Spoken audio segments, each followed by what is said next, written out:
చేసిన దర్యాప్తు కానీ. Right, welcome back to the debate. Subbarao గారు అండ్ విద్యాసాగర్ గారు, రామకృష్ణ గారు, మళ్ళీ డిబేట్ స్టార్ట్ చేసే ముందు ఇందాక మనకి ఇంటర్వ్యూలో మాట్లాడిన సునీల్ యాదవ్ ఇంకొక విషయం ఏదో చెప్పాలని టెలిఫోన్ లైన్లోకి వచ్చారు. ఒకసారి మాట్లాడదాం. సునీల్, ఏంటి మళ్ళీ ఏదో చెప్పాలని అనుకున్నారంట, ఏంటి? అక్కడ ఉన్న పెద్దలకు సార్, గౌరవనీయులు అందరికీ నమస్కారం సార్. నమస్తే, చెప్పండి సార్. ఇప్పుడు ఈ కేసు మీరు మాట్లాడేది నేను చూడలేదు సార్, ఇంకా ఇంట్లో వాళ్ళు ఫోన్ చేశారు. ఎవరు? లైవ్ డిబేట్ నేను చూడలేదు సార్, నేను బయట ఉన్నాను. ఓకే, ఇంట్లో వాళ్ళు చేశారా? Okay okay sir. ఇక్కడ ఈ ముఖంగా ఇంకో విషయం తెలియజేయడం ఏంటంటే సార్, నేను ఫస్ట్ నుండి మొదటి నుండి చెప్తున్న విషయం ఏంటంటే సార్, హత్య అనే సినిమా పైన అంటే సార్ వాళ్ళు పెద్దలు గౌరవనీయులు కాబట్టి సార్, అత్యున్నత న్యాయస్థానం పరిధిలో ఉన్న వాళ్ళు చేసిన వాళ్ళు ఇద్దరు సార్, ముప్పాల సుబ్బారావు సార్ అయితేనేమి, మన రామకృష్ణ సార్ అయితేనేమి, నేను ఇక్కడ ప్రధానంగా బాధపడుతున్న విషయము వారికి తెలియజేద్దాం, వారి ద్వారా వీళ్ళకి తెలియజేద్దామనే ఉద్దేశంతో నేను కాల్ చేశాను సార్. ఓకే, ఇప్పుడు నేను ఏటూగా ఉన్నాను సార్. నేను ఆరోపణలు ఎదుర్కొన్నటువంటి అనుమానితులు మాత్రమే ప్రెసెంట్. అలాంటి ఉన్నప్పుడు ఈ సిచ్యువేషన్స్ లో ఇలాంటి హత్య అనే సినిమా తీపిచ్చి జనాల్లోకి వదిలి ఏమని మెసేజ్ ఇద్దామని సార్ నేను మిమ్మల్ని మీ దగ్గర నేను వినవించుకుంటున్నా సార్. ఓకే, మరి చార్జ్షీట్ ప్రకారంగా తీసి నింటే మరి అందరూ రావాలి కదా సార్. ఇక్కడ వాళ్ళ దురుద్దేశం ఏం సార్? మా మెసేజ్ ఇట్లా మెసేజ్ ఇస్తే దీని నుండి వాళ్ళు ఏం చెప్తున్నారు, ఎవరికి అంటగట్టాలని చూస్తున్నారు ఏంటి అనేది నేను మీ సార్ వాళ్ళ దగ్గర మీ దగ్గర అంటున్నా సార్. ఇప్పుడు రామకృష్ణ గారు దాని మీద మాట్లాడారు. చార్జ్షీట్ ప్రకారం వెళ్లకుండా వీళ్ళు సొంతంగా తీశారు అని అంటే ఈ ఉద్దేశపూర్వకంగా తప్పుదో పట్టించడానికి తీయడమే కదా అని ఆల్రెడీ దాని మీద అడ్రస్ చేశారు. దాని మీద ఖచ్చితంగా దాని మీద అది కోర్టు సీరియస్గా రియాక్ట్ అవుతుంది, చార్జ్షీట్కి భిన్నంగా తీశారని. అయితే అది మీలాంటి వాళ్ళు ఎవరైనా దీని మీద పిటిషన్ వేస్తే కోర్టు రియాక్ట్ అవుతుంది. ఖచ్చితంగా వేస్తాను సార్, లీగల్ గా వేస్తాను. లాయర్ గారిని కన్సల్ట్ అవుతాను సార్ సార్ను. ఓకే సార్, నేనేమంటున్నానంటే సార్, ఇప్పుడు ప్రధానంగా నాకు ప్రాణహాని ఉంది అనేది తెలుస్తుంది సార్. ఎప్పుడు ప్రాణాలు ఉందంటే వాళ్ళు మనకు ప్రొవైడ్ చేస్తారు సార్, లేదంటే చేయరు.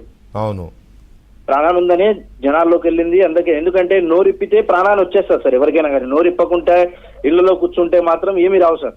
ఓకే, నోరు విప్పితే మనకు తెలిసిన విషయాలను కూడా మనకు తెలియదు. ఇప్పుడు 39 నెలల కాలం నేను జైల్లో ఉన్నంత కాలం నోరిప్పలే సునీల్ యాదవ్ అని కొంతమంది కావాల్సిగా ప్రెస్ మీట్లు పెట్టించి, కొంతమంది వెధవలతో కావాల్సిగా పెయిడ్ ఆర్టిస్టులు సార్ ఇక్కడ వాళ్ళతో ప్రెస్ మీట్లు పెట్టించి మేము నీతివంతులం, మేము మంచోళం అని చెప్పిన రోజులు, మేము బాధపడ్డ రోజులు ఉన్నాయి సార్. 4 గోడల మీద నా తండ్రి. సునీల్ కో క్వశ్చన్ అండి, సునీల్ కో క్వశ్చన్, వెంకటకృష్ణ గారు సునీల్ కో క్వశ్చన్ అడగండి. సాగర్ అడగండి. సునీల్, ఇప్పుడు గతంలో మీరు కూడా ఒక 3-4 సార్లు ప్రెస్ మీట్లు పెట్టారు.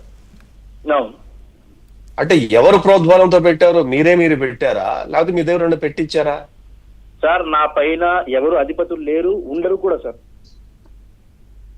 నాకు జరిగిన అన్యాయాన్ని నేను తెలియజేస్తున్నా సార్, అంతే. తెలియచేశాను. ఆ తెలియచేయడమే తప్పు అంటే ఇంకా నాకు స్వేచ్ఛ ఎక్కడుంది సార్? నేను ఎప్పుడు కాదు సునీల్, నా ప్రశ్న అది కాదు. ఇప్పుడు ఏంటంటే మీరు ఆ రోజు సిబిఐ వాళ్ళు చేసిన ఆరోపణలు, మీరు సిబిఐ కేసు పోతున్న తీరు మీద, సిబిఐ అధికారుల మీద మీరు ఆరోపణలు చేశారు.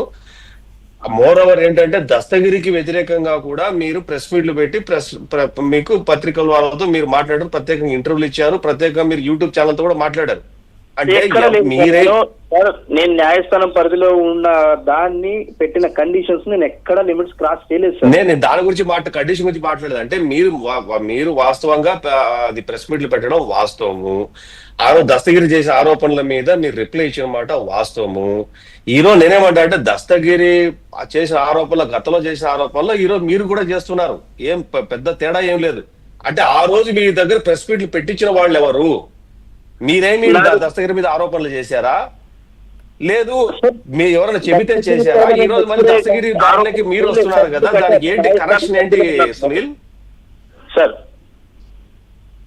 దాని కరెక్షన్ ఏంటి? మీరు దస్తగిరి చెప్పిందే మీరు ఈ రోజు చెప్తున్నారు. గతంలో దస్తగిరి ఏవైతే నన్ను బెదిరించారు, లేకపోతే నన్ను ఇట్లా జైల్లో బెదిరించారు, లేకపోతే ఇట్లా మమ్మల్ని క్రిటిసైజ్ చేస్తున్నారు, మా మీద తప్పుడు ప్రచారం చేస్తున్నారు, వాళ్ళు సేవ్ అయిపోవడానికి అని చెప్పారు కదా దస్తగిరి.